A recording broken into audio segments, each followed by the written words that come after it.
we are about to launch. It's called SynQ Wellness. We're the first ones in the world to bring a plant-based alternative to GLP-1 drugs in a Listerine strip. My mom was going through cancer treatment and she couldn't even swallow water or food. I just couldn't find literally anything in the market that solved that problem. The metabolic health in the nutraceutical market is so broken. There are side effects like we're seeing bone density loss, muscle loss. Welcome to the DTC Insider podcast, where online business owners come to find actionable tips and tactics to grow their businesses. Now, here's your host, Brian Roisentul.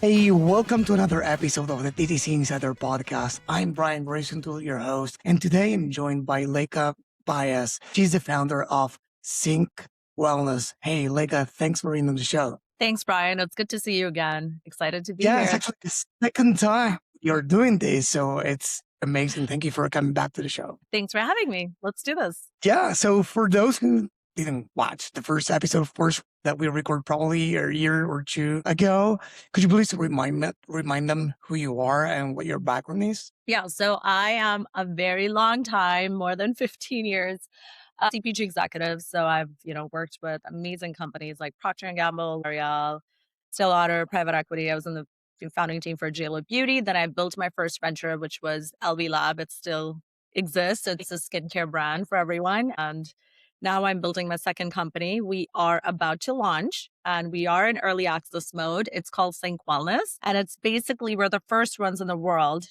to bring a plant-based alternative to GLP-1 drugs in a Listerine strip. So think vegan Ozempic in a Listerine strip. Right. And could you please walk me through and the audience, of course, how you decided to make this jump and create this company? Wild stories. So basically, I was still obviously running my skincare. And then I think during that time, last time we chatted, actually, my mom was going through cancer treatment. And for sometimes when some people have really intense chemo, like they're unable to swallow anything. And for my mom, it was the case, like she couldn't even swallow water or food. So we had to put a GI tube in her stomach to give her just the basic necessities, which is water and liquid food. So what that did was she became extremely malnourished. So all her vital vitamins were super low. And typically in chemo, you lose a lot of weight. So you're losing all the nutrients. And that's when I was like, God, and I couldn't find any supplements because, right, they're capsules or like gummies or something you have to ingest orally. And I just couldn't find literally anything in the market that solved that problem. So that was my first aha moment. I was like, wow, the metabolic health in the nutraceutical market is so broken. So I actually went down the path of creating a microneedle patch because, it goes directly to your bloodstream. Didn't work out because of FDA regulations. And I had a friend who's the CEO of a pharma company and who was creating a Narcan in a strip, an oral strip. So I'll give you a quick demo of the strip in a second. But what strips do, it's called sublingual delivery. So imagine a Listerine strip, right? You just put it on your tongue. It absorbs directly into your bloodstream. So what that does, it bypasses your gut completely. When we take capsules or gummies or even food, right, it goes to our gut into our stomach acid and it completely breaks it down. So you end up absorbing like maybe 20%, on the high side, 30%. So you end up taking a lot more to absorb very little. And then there's an overload, right? Like as human beings, we're not supposed to take 5-10 supplements a day. You're only supposed to take like what your body needs. And our food is so processed that we're just relying heavily on supplementation. Also impacts kidneys, liver, pancreas, all of it that, aids digestion. So what I wanted to create was something that goes directly to your bloodstream. You don't need too much of. It's fast acting and works like magic. And right now with the GLP-1 fads, what we are seeing is that people don't even understand what these drugs can cause long term. So I really wanted to create an alternative for everyone that at least starts with, mimicking what GLP-1 drugs do, but naturally, no side effects. Right. I mean, I have a lot of questions about that already, but I want to start with the thing that you just mentioned. It's about what are the long-term consequences that you were referring to about, consuming those supplements. So I think just like from an education standpoint, I think, I'm going to ask you a question. Do you know what GLP-1 is? Okay. So GLP-1 is a peptide, which I think a lot of people also don't know because peptides, it's like a buzzword. Everybody wants to take them. They're injecting themselves. Like somebody I knew last week was taking 17 shots a week of like different peptides, which is wild. I mean, her stomach was like blue everywhere. But what people don't understand is like peptides are not like your natural product, especially GLP-1, right? So GLP-1 drugs mimic a hormone called glucagon like peptide 1. So it has kind of like a single pathway. So these drugs were created as diabetes medication to kind of regulate your insulin levels, your blood sugar. And these drugs basically override synthetically, not naturally. They override your system with a constant signal saying that, okay, I'm not hungry anymore. At the same time, it delays your gastric emptying. So, sometimes when you travel, the first couple of days, you're bloated and you can't go to the bathroom. So imagine being that way all the time. So like when you do also eat food, you feel nauseous. So you just end up eating less. Now, what that does is like fine calorie deficit, you're eating less, you're losing weight. But at the same time, there's side effects like we're seeing bone density loss, muscle loss, because the first thing that it targets, it's not your visceral fat. Visceral fat is that hard fat that it's layered over your stomach kind of thing. That's just like one example. That's the problem area for me. But it also targets your muscles. So when you don't have muscle around your bone, it impacts your bone density down the line. So there's pancreatitis that we're saying there's 3,800 lawsuits actually on Novo Nordisk because of these side effects. The problem is when FDA approvals happen, they're targeted for weight loss or insulin regulation or like specific purposes. People don't know what's happening with their body, right? Unless you're like doing function health like every 6 months and like tracking our biomarkers. Like I'm very good with health, but I still don't know like every month what's happening with everything I'm taking. So I think it's very important for people to understand like how their body is functioning and how we would react to something long term. The biggest problem with the GLP-1s that I personally have, I support the obesity drugs. I think, look, if you have a health problem, you're unable to lose weight, you have hormonal issues, you just can't get to that healthy baseline. Please take the drugs, right? Get to a baseline that's healthy for you. And that way, a lot of people that are overweight or obese don't have pre-diabetes or diabetes, right? Diabetes to me is like the root cause for a lot of diseases. So once you fix that root cause of the problem and bring your A1C down to like a very healthy level, then how do you get off the drugs? And I think that's where the biggest issue is today, that once you start replacing your body's natural signal with a synthetic drug, you cannot stop because now your body stops producing your natural GLP-1 and now it's relying on an external factor. So when you replace something for too long, it's loss of natural appetite and dependency on the drugs to maintain those results. And that's why people gain the weight back when they get off the drugs. So our mission is to like, please go take the drugs if you are in that category. But once you want to get off, move to something natural that can still keep you at your baseline. It mimics the same effects, but just naturally with plant-based actives. I mean, naturally. What's the Yeah. difference between? Sorry, go ahead. That's a good No, no, question. no, it's okay. I was, asking what's the difference. Like you say, once you achieve the desired results, move to a more natural solution. So, what's the difference between one or the other? Why So, do okay. they need? Yeah. So like I said, drugs usually have a lifelong dependency. It's almost impossible to get off of them. And I think with what we have created is that there's two types of consumers that we're targeting. One's that we want people get off of the drugs, right? So we're not trying to compete with pharma drugs in any shape or form. We support GLP-1, 2, 3s. Go for it if you need it and if you qualify for it. We sit between pharma and supplements. So what SynQ does, we use plant-based actives that are delivered through a strip and it bypasses the gut, so it absorbs directly on your tongue. So all the actives that we have used, we have 7 actives, they're all plant-based. And what they do is they work together to create signaling of appetite regulation. The main thing that we have seen in our studies, on human studies, is blood sugar regulation. When you fix your blood sugar, good example, when you eat, we crave dessert, right? Immediately. Because we're like, I just want something sweet. Because what happens, your sugar spikes up. And that's when you're like, ooh, my sugar is spiking up in the body and it's signaling me to eat something sweet. So your glucose goes like this. When you take our product, what it's designed to do, it's supposed to do this. So you don't get those crazy spikes. It just regulates your blood sugar.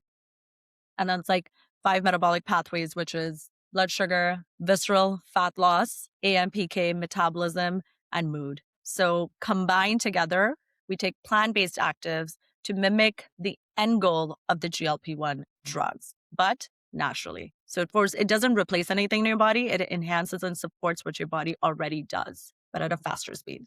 Thanks for explaining. So one thing is clear. You saw a deeply personal problem and you wanted to fix it. But Mhm. for those listening that are going through the same or went through the same and say, like, you spotted the problem, but how on earth did you come up with this solution? Because I see many problems in life and some seems to be including this one, like there's a high entry barrier to saying, okay, I'll solve these for once and for all. Some could be, easy fixes, but this doesn't look like one easy fix. So how did you go from this, from the idea to the product and how did that entail? What did So I that wasn't entail? even gonna launch GLP-1. I was actually creating supplements, and we did like a small batch of supplements just for like personal use, right, for my mom.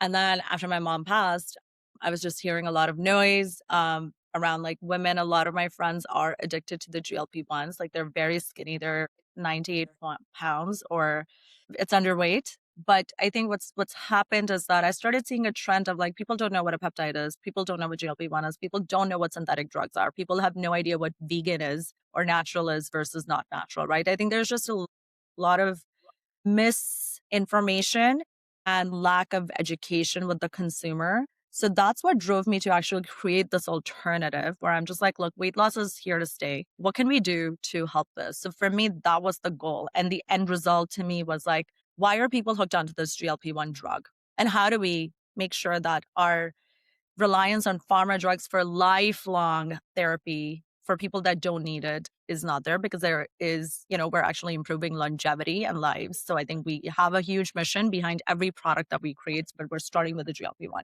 How I started is my friend who actually was the CEO of the pharma company. He's a pharmacist, and we have a functional medicine doctor on board as well. I come from a family of physicians, so I think I have that secondhand medicine knowledge, and I've studied Ayurveda, so I'm certified in that. So I understand product innovation, which has been bulk of my career. And I also really deeply understand natural ingredients and what they do. So we went about basically, we did 75 iterations of this formula and found these 7 actives that are backed by human studies and animal studies to make sure that the way we combine them in a certain percentage is mimicking the end goal of what people want out of these drugs, but without the side effects, right? You don't want to have muscle loss. You don't want to have like burden on pancreas and stuff. And all that is gone already because more than the formula, it's a delivery technology. And when you combine the two, that's where the magic happens. So the technology was very, very important for us. And then, of course, the formula, because it is so strong and we have done so many iterations with so many ingredients, tested, failed, stabilized, and the taste masking, which is also another problem. Luckily, I have the supply chain background to be able to do that, but it is an expensive product to manufacture. But end of the day, we are building a full oral dissolving strip technology across GLP-1, peptides, hormone health, vital vitamins. We have also created a really fun SKU. It's called alcohol replacement euphorics. And what that does is, there's a lot of people that cannot drink much alcohol. So when you go out, you pop a strip, and you feel the buzz and you get the dancing feet and the happy feeling without taking any alcohol. And there's no downtime, there's no side effects. So yeah. So we're building a whole product line just around longevity. Wow, I love that. So I don't want to get into the technical details, but only the tip of the iceberg, let's say. How do you test such a product? How do you go about testing that for those who have never experienced that in their lives? Okay, so let me just give you a quick demo of the product so people can get the demo and then I'll tell you how to test. So this is our lab sample. So right now we are in early sampling stage and we are taking pre-orders. So people get this kind of sample, different colors. So this is what the strip would look like, this thin. You put on your tongue. I like to stick it to the roof of my tongue because I'm going to talk, but you can leave it on your tongue. So anywhere in the mouth, it sticks immediately and then it just disperses. So you take it, I just stuck it to the roof of my mouth and it's just going to stay there until it dissolves. So what we did, and this was really where formulation became hard, was we wanted actives that had clinical evidence behind them already. That improves AMPK, it improves blood glucose, that targets your visceral fat. So we had, I think, 11 actives before. We shrunk to 7 actives that have human studies and animal studies showing that it targets all of these pathways. And when you combine them, it works, right? The second thing that we did is after our formulation was finalized, we actually did 3 different human testing. So it's not full IRB, but we have done third-party lab testing with about 100 people with our strips to make sure that we are seeing the results that we are claiming. So the best results, like I said, is blood glucose. We have seen blood glucose go down in human specimens, especially people with a higher BMI, from 120 to 85. And then we also tested if you stop using the strip, what happens to your blood sugar? Literally in 2 days, it pops back up to the hundreds. So like for us, that was like, to me, if I can solve the problem of managing your glucose, I think I have helped a lot of people. And to me, that's like the real issue, which is the blood glucose that causes a lot of downstream effects, especially with health.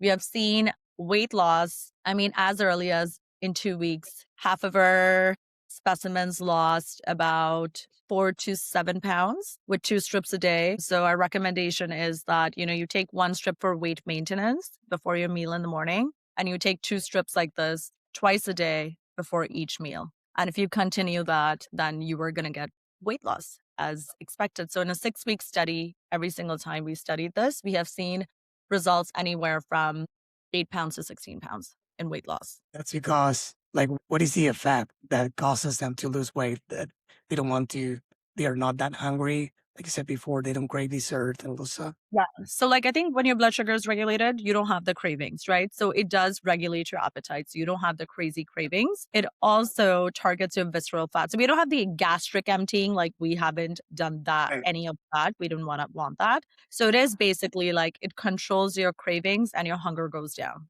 And when your blood sugar is managed along with it, it also like there's one active that speeds up your metabolism. So it's all of it combined. So it's appetite, metabolism, blood glucose. When you combine your AMPK, when you combine all of that, that's when your body actually starts to lose weight actively on its own. So right now, what's the current status of the company? Let's say you are in pre-launch. Yeah. So we are fundraising right now. So we are in pre-launch. We have product samples. So we are actively giving out samples for creators and, building all our channels. So if anybody wants to sign up, we have a founder's special price, which will be locked in for your future orders. So the product will be priced at, this is going to be like basically our lab sample box, but it has 30 strips. That is going to be priced at $70. But with the founder special on our pre-order website, it's going to be $49. So that becomes your price going forward. And have you defined the marketing / promotional strategy? What channels you're going to do? Have you figured it out? Right. So I think TikTok is going to be a main one. I mean, this is very much of a TikTok product. So TikTok is definitely our main one. Most of our consumers live on Meta. So Meta has to happen along with that. We're going to be launching DTC and Amazon, but I think by month 3, we're going to be in select retail. But we like to take our time with retail, generally speaking, but it's going to be mostly online. So yeah. So do you have I don't remember from the previous company's experience with retail as well, like going into retail and Yeah, so big what? time. Because you said month 3, you were very specific and you said select retails. Why? Like, again, for everyone who's listening to this and never, I don't know, went into retail, they don't know what it entails from Yeah. from a founder's point of view, You let's know, say. here's I will say, I think a lot of brands, and especially I will say when founders are desperate, which we are desperate a lot of times, right, for cash. I will say I don't recommend launching with retail now unless you're launching with like a big celebrity and you have big budgets and you know that you have done enough PR awareness standpoint that a person like you and I is willing to walk into a Target or a pharmacy to be like, oh my God, XYZ celebrity launched this product and I have to go get it in the store. That's the only time you should launch with retail. Of course, there are some exceptions to this rule, but generally speaking, you should think about the fact that if I'm going to launch in retail, a person walking the door and just rushing to go to their checkout, how would they even come and look for me? Have they ever heard about my brand? Is there any brand awareness behind my name? And if there is no brand awareness behind your name, don't launch in retail because your product is going to just sit there. You're going to pay merchandising fee, which is astronomical right now, especially for small brands. And you're going to be charged with marketing dollars and you're not going to get your ROI. And then after certain number of months, depending on who the retailer is, you will be kicked out and you will never be able to enter that door again. So it is very strategic for brands. I always recommend when I do my consulting, do not launch with retail if your brand is not ready. So like make sure you have enough runway and make sure you have enough brand awareness and marketing dollars to be able to actually succeed in retail. And then it has to be a full funnel machine, well-oiled machine of your D2C, if you're on Amazon, your Amazon, but like a strong omni-channel split. So if one thing goes down, like we saw in COVID, all the brands that were retail heavy, all the legacy brands, oh my God, it was an overnight, like massive blow to their P&L, right? So you cannot rely on one channel to be your bread and butter. It has to be like a very healthy mix of omni-channel activities with your marketing dollars. Yeah. And, you know, you have like a lot of experience. I think you said 15 years or over 15 years of experience scaling brands. And you built some brands yourself, including this one. So, what are some of the top mistakes that you would like to avoid, or experiences, let's say, honest mistakes that you would like to do differently this time? I think for consumer, because like obviously we're having like a kind of like a consumer D2C podcast, I'll keep it digital. I mean, I've already discussed the retail as like a red flag, right? Times. There's so many mistakes. I mean, I can talk about like founder side mistake, or would you tell me like which mistakes specifically? Because there's so many that I want to give you three, but I want to make sure I cater to the audience. Like maybe it's at the top of your mind or not, but like because this is what I mean. Like whenever you start a business, or it happens to me at least, I go like, okay, this time I'm going to do X, Y, and Z right, because you know already that it's within you that it was something that probably you didn't like. It went down last time, so you want to do it differently. So maybe it's something you know that Yeah. when you start reading sync that, well, I don't know, it would be I won't hire as fast as I hired last time, or I will hire faster than I hired last time. My first hire, instead of being this, it will be that role, uh, pitching investors or Yeah, fundraising for sure. and approach these. So I would say for me, fundraising has definitely been a really good learning. Like when I first started my first company, I had no idea. I read books, I had mentors. I will say it's easier to sell, and now with the VC, it's easier to pitch your product and raise money when it is an idea stage pre-launch, right? Because as founders, you're building a vision and you're selling a vision. Your vision has to be backed by factual real-time data with like consumer. Of course, it's a product that has to be validated. You for sure yourself have to be a founder product fit, founder market fit, and product market fit, right? So those three things have to check out before you can start fundraising. But I will suggest make sure you have enough cash in the bank before you launch. Because what's going to happen if you don't, because a lot of founders get this advice, and this is my 2 cents. Honestly, I've like made a lot of mistakes. I don't think founders should like dissolve your entire life savings. Sure, there are some lottery tickets, okay? Sometimes you do, and you're down to a penny. We have seen those, it was not the Dell guy, like, I don't remember which company it was, like the CEO, he had $5, he rolled a dice, put all of his won money from a gambling thing and paid his employees, right? Because he won the jackpot. Doesn't really happen to 99% of the people. So just be really cautious about where your life is and try to fundraise friends, family, angels. Don't be ashamed of asking for money because, honestly, 20 years from now, you'll be like, I don't give a shit about my identity. I should have just asked people. Who cares about ego? Like if somebody believed in you, they maybe would have invested in you. Like it's just a matter of asking. Ask anyone. The second thing I will say, be very careful about who you get in bed with in business. We have been burned. Like I had an advisor who got us into a really bad deal. And it was right after my mom had passed. I was not in the right headspace, which I didn't realize. So I signed a contract that was not friendly at all for me. And when I tried to get out of it, it became like this mess. And yeah, I think there's a lot of people that will not have your best interests. So be extremely cautious about who you get in bed with, whether it's like your co-founder, whether it's your partners in business in any shape or form. So like vet them out, go with your gut feeling. And if something just doesn't feel right and you have like taken your time on that signature, really think about it because your mind was stopping you for a reason. Because that was the case. I delayed that. And I was like, God, I'll just sign it. And then you're married. So just be very cautious about that. And the third thing Hire slowly, but fire quickly. The longer you wait, the Yes. more you have created issues downstream that are not visible right now, but they will creep up. Yeah.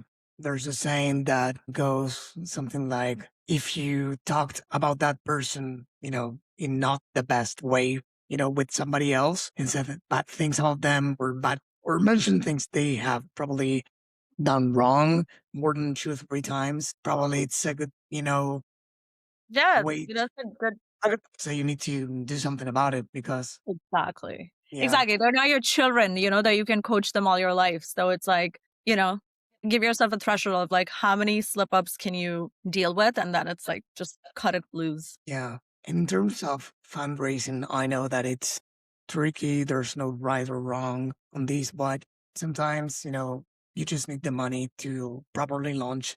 But sometimes, as you said, launching or fundraising with an idea is probably tougher. So what's probably your take on, doing like the MVP and show some kind of revenue and then Yeah. fundraising and getting their deal versus fundraising before showing any of that? I think if you're in technology, people get funded on an idea, okay? They don't even have a deck. I mean, it's like a joke that consumer versus tech makes, right? Because hey, I have an idea and there's memes about it and they get funded. So I will always say create an MVP. Make sure there is repeat purchase behavior and that like you could have the best product if there's no repeatability. Investors are not even going to look at it, right? Have some early traction, but even then that might not be enough. So if there is a way to dissolve your 401k or use your savings, take $100,000, create some kind of like evidence that there is real demand. I have sold all of this in my beta version. I need the money to be able to do a full launch. And I think that's where people are like, all right, there's conviction. But you know what? I've also seen amazing founders. I've seen amazing products, and this industry is also a lot about who you know. So as founders, we're supposed to be good at sales, we're supposed to be good at cap tables, we're supposed to be good at P&Ls, but networking is one thing that I will say get yourself in rooms where you can network with these people, just face to face. Because a cold email, you'll probably spend months on those cold emails. And now I have started to look at my time as like, okay, if I have 2 hours available after work, like am I going to go to an event where I can meet these investors? Or should I go to like a meditation class? I'll probably go to an event because I'm like, that's maximizing my time more efficiently versus like sending cold emails to people that don't know you. And soft intros go a long way. I've become very shameless. If I meet somebody once, I have no problem emailing them and be like, hey, I need help. This is what's happening. And you'll be surprised how many times people are actually willing to help if you actually reach out to them genuinely with like the idea that I need help and this is what I'm struggling with. I've tried XYZ. What do you recommend? So always ask for advice. And most people will be like, hey, you know what? Do this, but also let me intro you to this person. So that has really helped me. And I think that's been a really good learning for me because before, I think when we're in our first company, we're just so like, we have the ego and we have the fear. We're like, oh, what are they going to think that I'm a loser? Dude, people are not thinking about you. They're thinking about themselves. So Yeah, it doesn't that's matter. as well over the year. Yeah, They don't care about you, they don't care about your company, your product, they care about themselves and how we can help them become a better version of to solve their problem or exactly. whatever. And I think always have like some kind of value prop. I've seen this go a long way too. I know it sounds a little bit selfish, but I think as at least in America, we are very much of a individualistic society. So like if you're in a room where everybody has value, you should take a look at yourself and just be like, hold on, what value do I bring that these people could utilize? And that way it's an exchange, it's a barter of favors or services or like we're on this podcast, right? Like tomorrow, if I need some marketing help, I'll be like, Brian, remember we did a podcast, can you do this, or can you help me out with this thing? I think people remember that. And I think that goes a long way versus like if you just come to a room and you're just like, I want to extract value from all these people, but I literally have nothing to give. I think that kind of changes the dynamic of how much people are willing to help you. But if you always like talk about like, hey, this is what I do and this is what I help with and blah, blah, blah, and just genuinely be like a helpful person, I think people want to offer help to you as well. And I can tell you something, I come from a very technical background. I have a degree in computer science. My first company was a software factory. Then I had a tech startup, and then of course the marketing agency since 2013. And I I had a business partner back then, one of my best friends back then, that he was a sales guy, like one of those guys that can sell you anything. And it was a Anything. good and a bad thing at the same time because sometimes he pushed too hard and I was really embarrassed. And he's like, stop, please. And it was me, the problem, not his. But the point is that I saw my change and I understand the other side and the point of view from a guy that was trying to extract value from people because I didn't know better. I was, a tech person and wasn't used to, these, Kind of let's say, people. I didn't getting me these networking skills. Yes, for social skills, but not for work.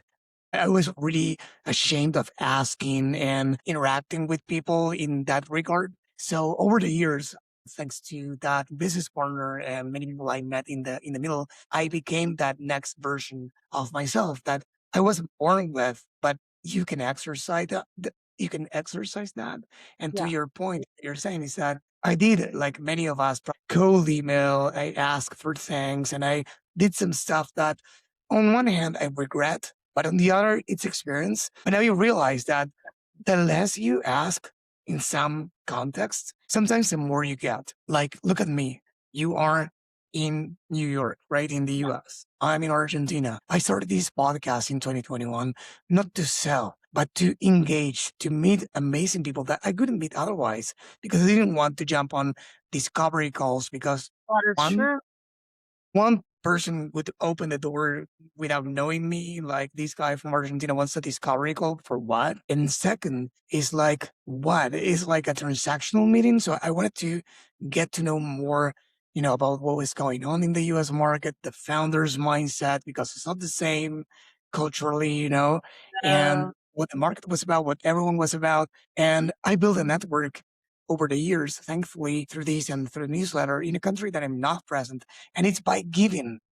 The beauty of that is that my main, source of, let's say, clients come from basically the newsletter, and I give value every single week since 2023 and without asking, like I just put it there. There's a PS. Hey, yeah. want to work with us? Just click here, but it's value after value after value.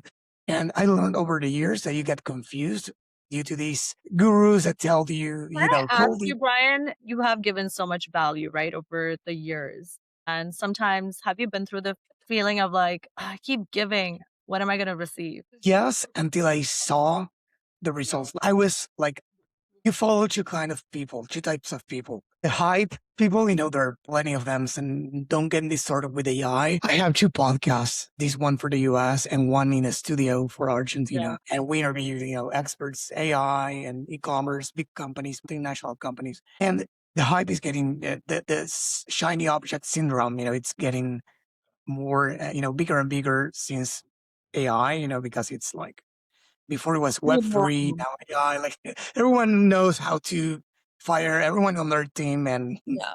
work with an agent. The point is that that's the method number one that I learned that doesn't work. To spam everyone with a cold email. It really, I did for a long time. I tried, like many of us, and really didn't work. Used to like last time, what I did was using cold email with my team to reach out to invite people to the podcast. So it's to give more value, right? So we chose a set of companies that we wanted to reach out to, and we did cold email to say, hey, come to the podcast, not to say want to work with us. And the second type of people that you can follow is those who actually have done it and tell you the real stuff, in my opinion, and tell you things take time, build without expecting anything in return, and things will Absolutely. come back.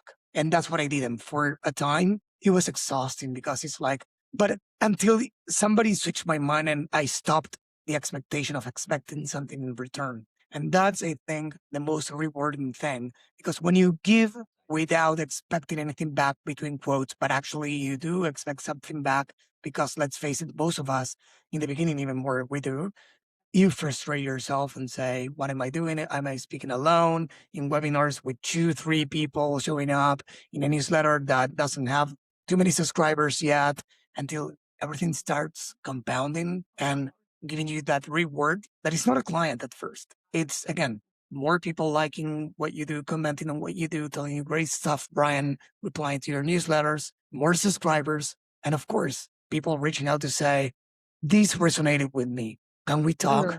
Mm. I'm coming, as I was telling you before recording this call, in May to the US after 2 or 3 years to meet people, to meet clients, to meet podcast guests, to meet Yeah. everyone that I engage with that I haven't met in person, or I will meet them for a second time if I met them and we want to hang out again, because that's the value to me. It's to go a place that I've never been in my life, that I have no relatives, like nobody I know, but the audience that I have built over the years. And that's the Yeah. real value that I see besides clients that come and I go love as that. well. Yeah. It's rare to find people like that, I think, especially in this time and age, because everything is so transactional. So keep that side of you alive always. Yeah, thank you. Okay, so it was great to meet again to do this second Wow. Thank episode. you for As I having was me. telling you, yeah, as I was telling you, behind scenes, I interviewed, John Loomer. He's like, I learned from him, like John Loomer, if you don't know him, is like one of the top voices in meta ads in the US. He started his journey in 11, and I started following the guy since 2012 or 13, and I had the pleasure of, working with him and Oh. also of interviewing him 4 times and Neil Goyle 3 times and some other people, twice in the podcast. So I wanted to, formally invite you to come again. Maybe, we can do these anniversary episodes in which you tell us how things are going, because now it's exciting that we can cover how things will go, but then how it's going in a year from now. Yeah, for sure. And I think I don't know if you have like anybody in like longevity space, like whether it's a doctor or like I don't know, like there's a lot of doctors that are like trying to like become big. So if you can do like a three-way podcast, I think those do get a lot of views. And I actually had one more suggestion for you. So like with these kind of podcasts, like where I'm talking about like weight loss and GLP-1s, the largest search right now is GLP-1 side effects. So if you post this with just look at all the SEMrush tags because GLP-1 is like popping. So you would get a lot of views with that. So if you can find a podcast person that would be willing to talk about hormones, supplements, GLP-1, then I think that would give you a lot of reach. Yeah, yeah. Of course, this is I try to keep it relevant to the e-commerce space, but Yeah. all something that I learned over the years, and that it's not only about the direct communication, in this case, having founders, but you can have people in the ecosystem that these founders care about as well. So typically, sometimes we invite some CRO experts or some people talking about the tariffs. Tariffs last when they were a thing. Yeah, I know it was such a thing. This, if it's something that it's something that I think this topic is interesting, right? Because think about it, like we're talking about gone is the marketing time of like, oh, we'll run an ad or like I'll do like a CPC campaign and I'll allocate $15,000. Like nothing works. At this point, if you're not like feeding your social media, talking to celebrity doctor, at least for me, I have to like hire an influencer to talk on camera, sit with me in a podcast, for instance. They need to have a following. So they need to increase their social media, which is like a 5,000 other things that they have to do. I have to increase my social media with education, content, and all of that.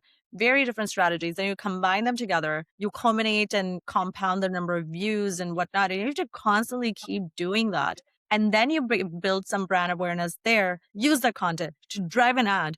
And it's just like the whole landscape of how advertising used to work, it's horrendous for founders, to be honest. And it's amazing for companies like Meta. And you're just like, where's the middle? Is there anything in the middle? Or it's just like either you have a lot of capital and that's the only way you make money, or you're just figure it out yourself. Good luck. yeah. So then to that, yeah, I agree. I think that what we suggest, for example, for our clients at the agency, which are brands, it's, go beyond the storefront, don't hide behind the storefront and, build a product, then do ads. That's not it. The brands that at least I have interviewed that I consider successful. They do 9 figures or even more. And I know that they are doing something good. They get, I don't know, millions of followers, subscribers on YouTube. They have their own reality shows on Netflix and whatever. Like they have a lot of things going on.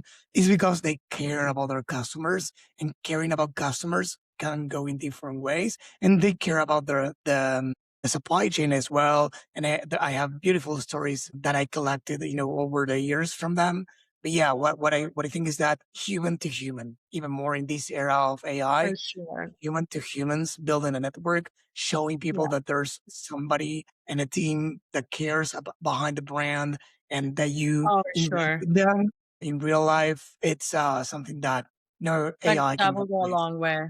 I think, yeah, I think in this AI world, I think the human connection will definitely go a long way. Exactly. Like, it was a pleasure to have you here again. Likewise. And please tell the audience where they can go to find more information about you and Yeah. Sync. So our website is sync with a Q, SYNQ dash wellness.com.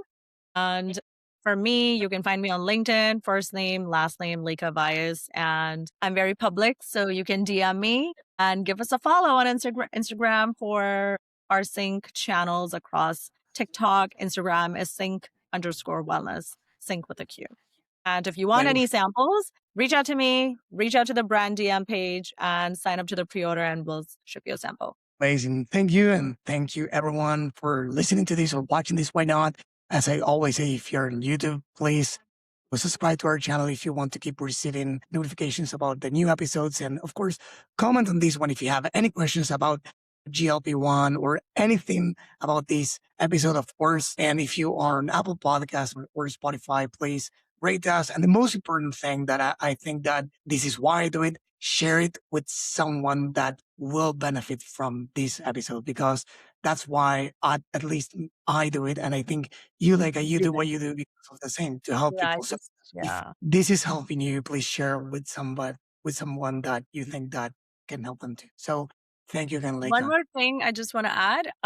We also do a Substack where we actually share a lot of education. We like really dive deep into the issues, the side effects, hormones, menopause, male issues, female issues, like everything. So give us our Substack a follow, and every week you'll receive something new of educational purposes related to If you send GLP. me the link, I'll include it in the show notes. By the way, if you go to the DTC Insider and click on the podcast tab, you will see these episodes details, and we'll include the website, Leica's LinkedIn profile, and of course, the Substack channel. Thank you. Thank you again, Leica, and thank you all for watching. Thanks, Brian. Chat. This episode was brought to you by BSR Digital. We help DTC brands grow through paid ads and email marketing campaigns. If you'd like us to help your business grow, head on over to bsrdigital.com and schedule a call with us.